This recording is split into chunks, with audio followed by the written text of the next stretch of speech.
Hello. Good afternoon. Comment está? Comment allez-vous? Comment ça va? Abarako. Assalamu alaikum. Ni hao. What's up, bro? This is Musa Matt Meacham Jr. signing in on his network, on his YouTube station. You know, science, I've seen so many developments in science and while I have walked on this earth. Here I am, just a plain old blojo. And there's a possibility that people all over the world, not all over the world, in many places on the globe, are actually may be perhaps labda, perhaps looking at me. We have mankind has gone a long ways in a matter of 10 years. The things that these human beings come up with, that God allows the human being to, he allows them to do things. He creates us, and then we become creators. But he's still the main creator. When we look at an artist, we take an artist, and he has paint, and he has canvas. Now we're talking about, well, it's relative who is a good artist and who is not.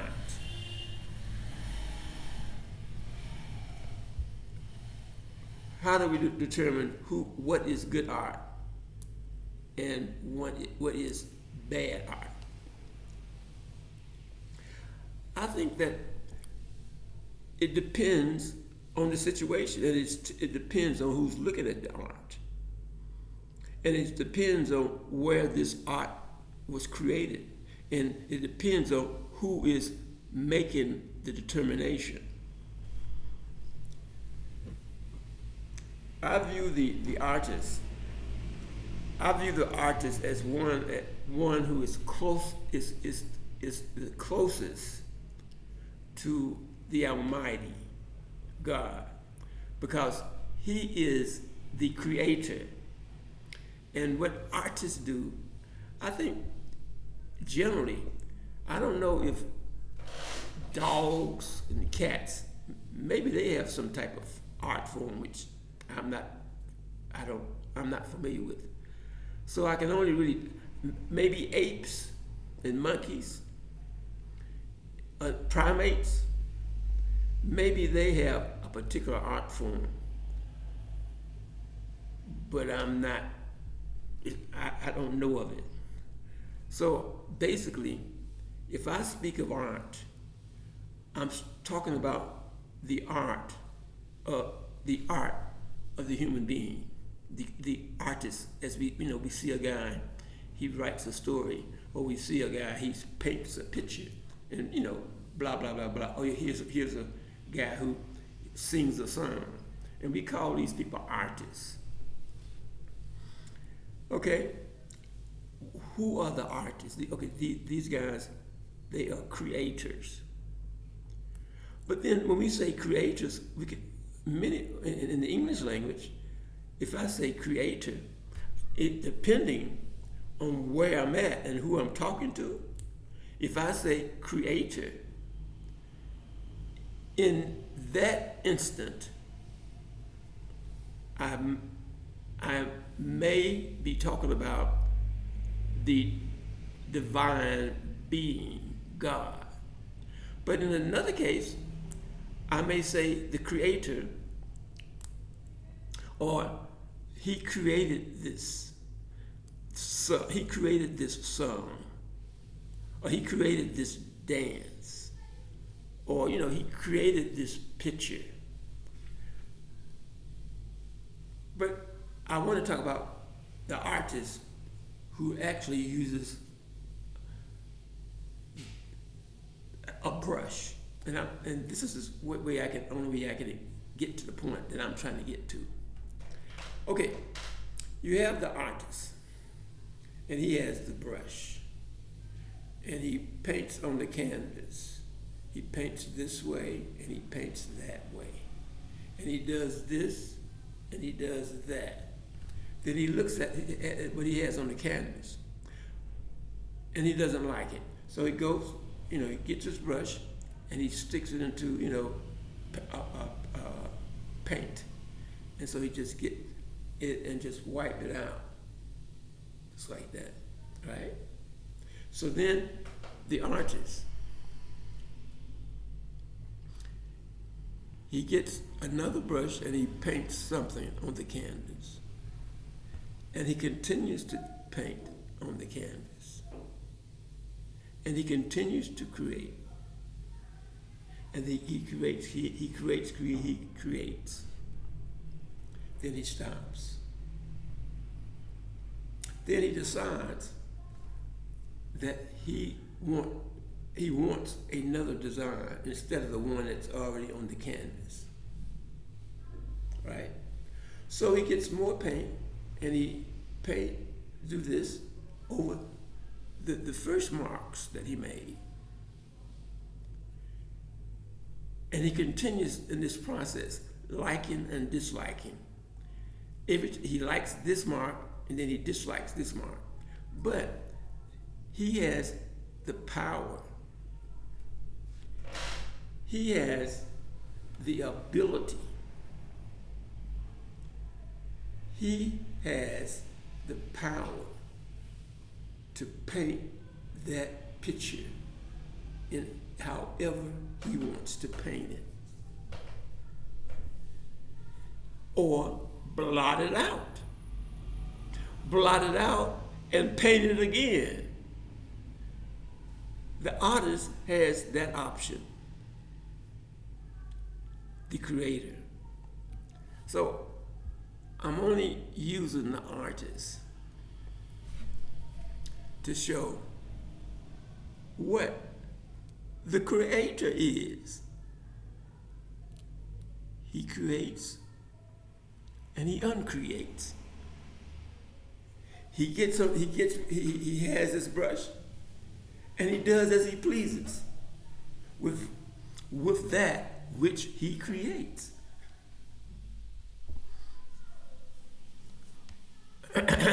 What do you think about that? I want to talk about two of my theories. One is the stop and go theory. I remember I had talked earlier about my coming back to this particular subject. It's called the stop and go theory. If you've been following me, you remember that I came up with another theory. That theory was the theory of predestination. I think what I need to do with that theory of predestination, what I'll have to do is to put it in a mathematical formula. And then that means that just like Einstein discovered the theory of relativity, I have discovered. What is that? That's coffee. I don't drink coffee, that's hot chocolate. But, get out of that. Well, if Einstein can come up with the theory, E equals mc squared, the theory of relativity, I can't explain that. I can't explain that theory, but I accept that theory. And I know that there are perhaps some men much, much more intelligent than I am that probably could explain that theory. So I'm not going to try to explain that theory. All I'm saying is it is a theory, and it was discovered by Albert Einstein, okay? Now, another theory has been discovered by Musa Matt Jr., and that theory is called the theory of predestination. Now, what I want to do is to take that theory, and I want to mathematicalize it. In other words, I want to put it in a mathematical form, and I'll be working on that in the meantime while I'm doing my other projects. Now, I remember, I guess within the last few just the last few broadcasts, I mentioned another theory of mine, which is the stop and go theory. The stop and go theory. Let me first explain that theory to you, and then what I'll do is, just like the theory of predestination, I'm working on that theory to put it in a mathematical formula. And so this one, I haven't put it in a formula yet, but I will work on this theory, the stop and go theory. Now, what is the stop and go theory? I remember that when I was talking about the stop and go theory, I asked my viewers, I said, look, in order to start a car, you have to stop something. And, everything, okay, there's an end to everything.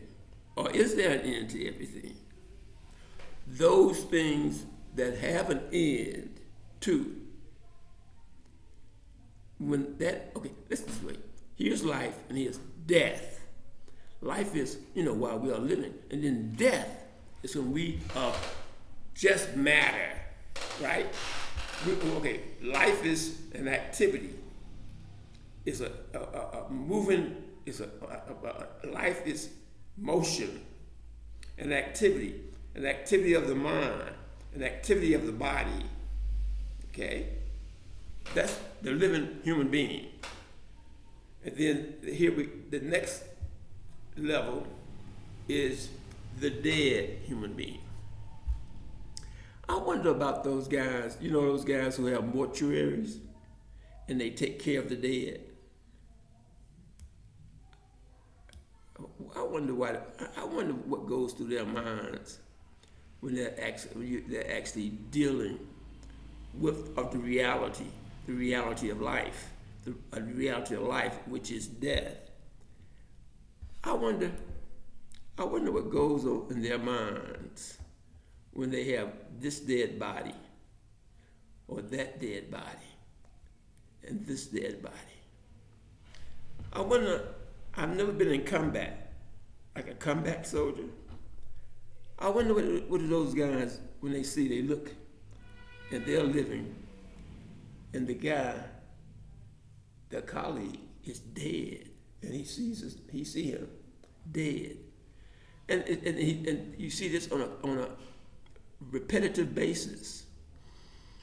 So it would seem that since we all know that there is a reality of death, and that any of us can be put in any mortuary, any funeral home, any situation where we can just, boom, we're no longer living, we are no longer alive. Do we think about these things? Do we think about life and death? We sit and we watch a loved one, and he's dead. And we look at him, she's dead. Now, knowing that death is a reality, knowing that death is a part of life, knowing that death is for real, knowing that each and every one of us will pass. I almost say experience death. Do people experience death? Is there an experience after death? Some of us, when I searched the internet, I think this is a place in India or in the Middle East, and it's a place where they burn people. When they die, they burn people to ashes. And it's like a graveyard. I'm only something that I was observing on the internet, and you see all these dead bodies, and you see the people who are working in these fields of death, and they're taking the dead bodies to be cremated, burned into a new energy. That's how we treat death. We cremate. But then others deal with death, they bury. So death is a reality. It's a reality that we have to accept. We have no choice but to accept it. But is there existence? Is there? What is after we are no longer in this human form? What are we? It's like when man tries to explain, he tries to explain the universe. We can't explain the universe because we are not capable of explaining the universe. You know, we have, some of us, they say, I'm going to the moon. You know, all the things to think about, all the things to think about on earth while we're walking, breathing, while we have the physical abilities.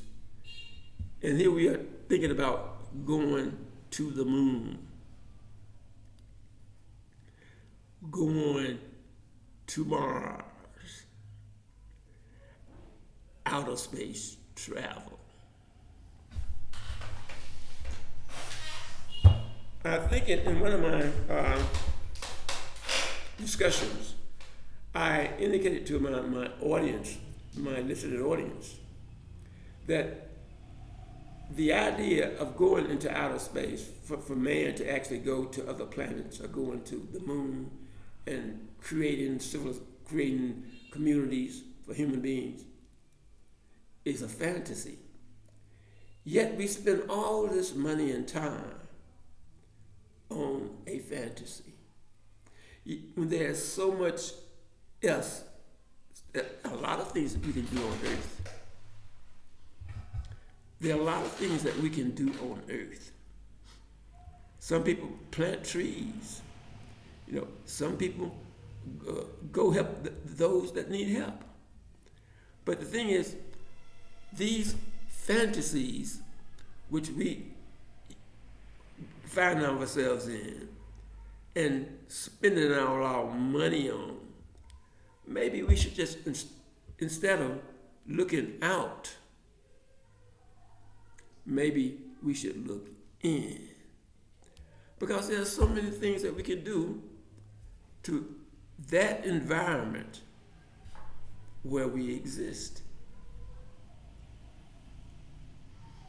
So those guys who want to go out into space and do all those things out there, I think it's a waste of time and a waste of money. Now, I do have a suspicion. My suspicion is this. I think at all these storms, and how horrific they are, and where they are, and when they are, it seems to me that maybe if mankind has been able to go out into space and begin to control the environment,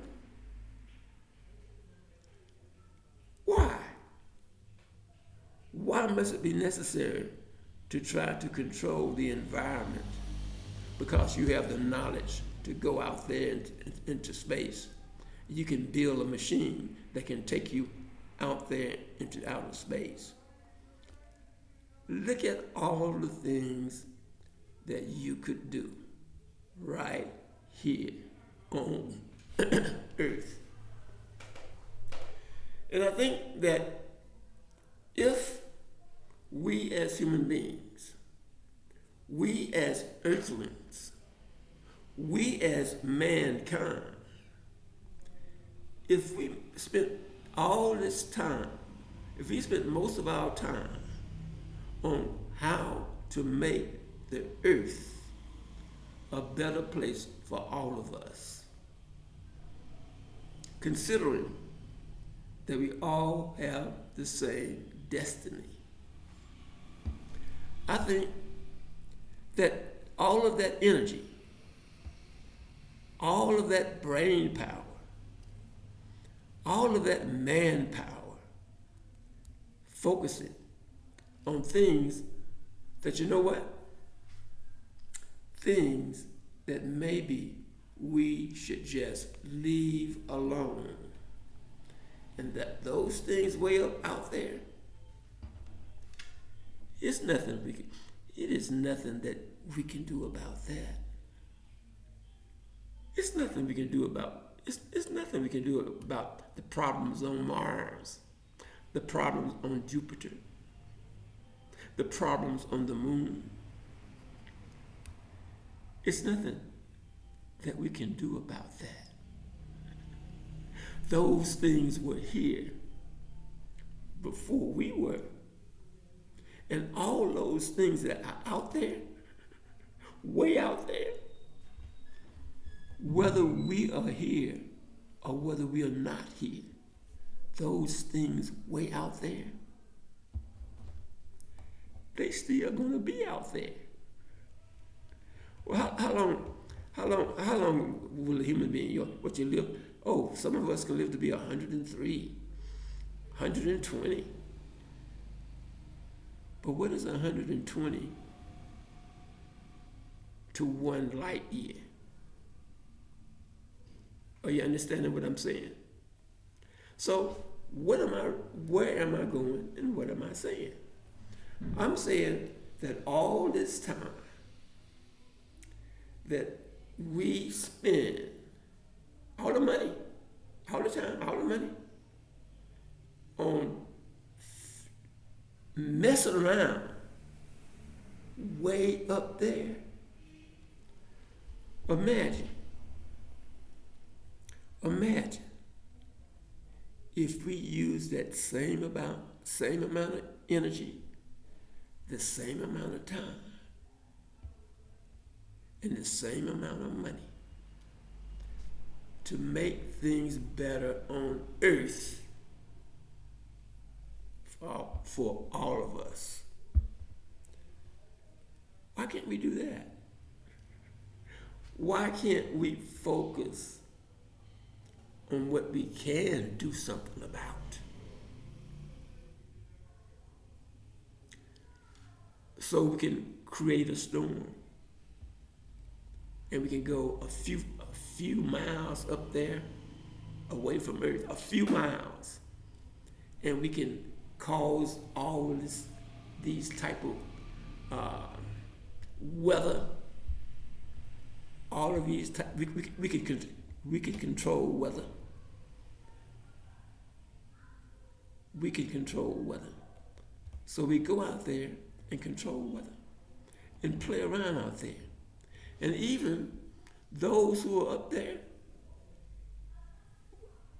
the destiny, they will not escape the mortuary or the cremation or total disappearance. So why spend so much time way up there when there's so much down here? There's so much down here. So much down here on earth. There's a lot of things to do here on earth. But what are we going to do way, way up there? What are we going to do way, way, way up there? So instead of getting so involved in space travel, why not get involved in earth travel? And where on earth, where you see problems, what? So therefore, there must always be war, and we must always get in gangs and kill each other. So be it. This is Musa, Matt Meacham Jr., signing out on the earth, not outer space.